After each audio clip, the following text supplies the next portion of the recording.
S ನೋಡಿ, ಶಿಕ್ಷಣ ಇಲಾಖೆ ಸಂಬಂಧಪಟ್ಟಂತ ಸ್ಟೋರಿ ಇದು. ಶಾಲಾ ಶಿಕ್ಷಕಿ ಇಲಾಖೆಯಲ್ಲಿ ಇದೀಗ ಮತ್ತೊಂದು ಎಡವಟ್ಟಾಗಿದೆ. ಒಂದೇ ದಿನ ಕಚೇರಿಯ 14 ಸಿಬ್ಬಂದಿಗೆ ಬೇರೆ ಕಡೆ ಎತ್ತಂಗಡಿ ಮಾಡಲಾಗಿದೆ. ಧಾರವಾಡದ ಶಿಕ್ಷಣ ಇಲಾಖೆಯ ಅಪರ ಆಯುಕ್ತರ ಆದೇಶ ಇಲ್ಲಿ ಬಂದಿರುವಂತದ್ದು. ವಿಜಯನಗರದ ಡಿಡಿಪಿಐ ಕಚೇರಿಯ ಸಿಬ್ಬಂದಿ ವರ್ಗಾವಣೆಯಾಗಿದ್ದಾರೆ. ಏಕಾಏಕಿ ಸಿಬ್ಬಂದಿ ವರ್ಗಾವಣೆ ಯಾಕೆ? ಕಚೇರಿಯೇ ಖಾಲಿ ಹೊಡಿತಾ ಇದೆ.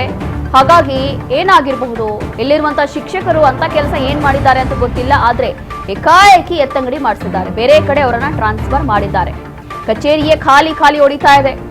14 ಜನ ಬೋಧಕೇತರ ಸಿಬ್ಬಂದಿಗಳಿಗೆ ಬೇರೆ ಕಡೆ ಇಲ್ಲಿ ನಿಯೋಜನೆ ಮಾಡಲಾಗಿದೆ. ಸಿಬ್ಬಂದಿಗಳೇ ಇಲ್ಲದೆ ಇಲ್ಲಿ ಬಿಕೋ ಅಂತ ಇದೆ ಈ ಒಂದು ಡಿಡಿಪಿಐ ಕಚೇರಿ. ಖಾಲಿಯಾಗಿರುವಂತಹ ಸ್ಥಾನಗಳಿಗೆ ಬೇರೆ ಸಿಬ್ಬಂದಿಗಳ ನಿಯೋಜನೆ ಮಾಡಲಾಗುತ್ತೆ. ಪರಸ್ಪರ ವರ್ಗಾವಣೆ ಆದರೂ ಕೂಡ ಕೆಲವರು ಹಾಜರಾಗಿಲ್ಲ. ಇನ್ನು ಈ ಒಂದು ವರ್ಗಾವಣೆಯಿಂದ ಕರ್ತವ್ಯ ಲೋಪ ತಡೆಯಲು ಸಾಧ್ಯನಾ ಅನ್ನೋ ಪ್ರಶ್ನೆ. ಬಹುಶಃ ಏನೋ ಕರ್ತವ್ಯ ಲೋಪ ಮಾಡಿದ್ದಾರೆ, ಏನೋ ಆಗಿರಬಹುದು ಎಡವಟ್ಟು. ಹಾಗಾಗಿ ದಿಢೀರಾಗಿ ಇದೀಗ ಒಂದಷ್ಟು ಶಿಕ್ಷಕರನ್ನ ಬೇರೆ ಕಡೆ ಶಿಫ್ಟ್ ಮಾಡಿದ್ದಾರೆ. ಶಾಲಾ ಶಿಕ್ಷಣ ಇಲಾಖೆಯಲ್ಲಿ ಮತ್ತೊಂದು ಎಡವಟ್ಟಾಗಿದೆ. ಒಂದೇ ದಿನ ಕಚೇರಿಯ 14 ಸಿಬ್ಬಂದಿಗೆ ಬೇರೆ ಕಡೆ ವರ್ಗಾವಣೆ ಮಾಡಲಾಗಿದೆ.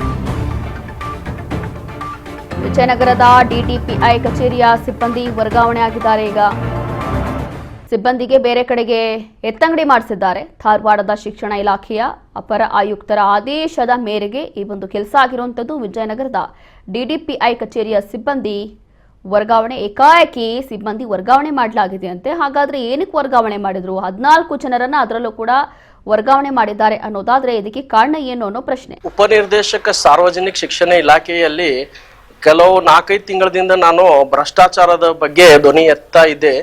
ಈಗ ಏನಾಗಿದೆ ಅಂದ್ರೆ ಅಲ್ಲಿ ಭ್ರಷ್ಟಾಚಾರದ ತಾಂಡವ ನಡೀತಾ ಇತ್ತು.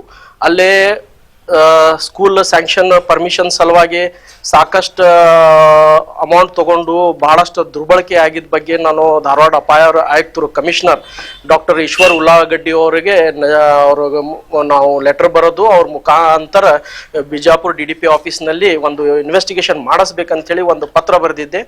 ಅವರು ತಮ್ಮ ಸಿಬ್ಬಂದಿಗಳನ್ನು ಕಳಿಸಿ ಒಂದು 10ನೇ ತಿಂಗಳದಾಗ ಉಪನಿರ್ದೇಶಕರ ಕಚೇರಿಗೆ ಸಂಬಂಧಪಟ್ಟಂತೆ ತಾವು ನಿನ್ನೆ ದಿನ 19/1/2026 ನಮ್ಮ ಕಚೇರಿಯ 14 ಜನ ಸಿಬ್ಬಂದಿಯ ನಿಯೋಜನೆ ಬಗ್ಗೆ ಮಾಹಿತಿಯನ್ನು ಕೇಳ್ತಾ ಇದ್ದೀರಿ.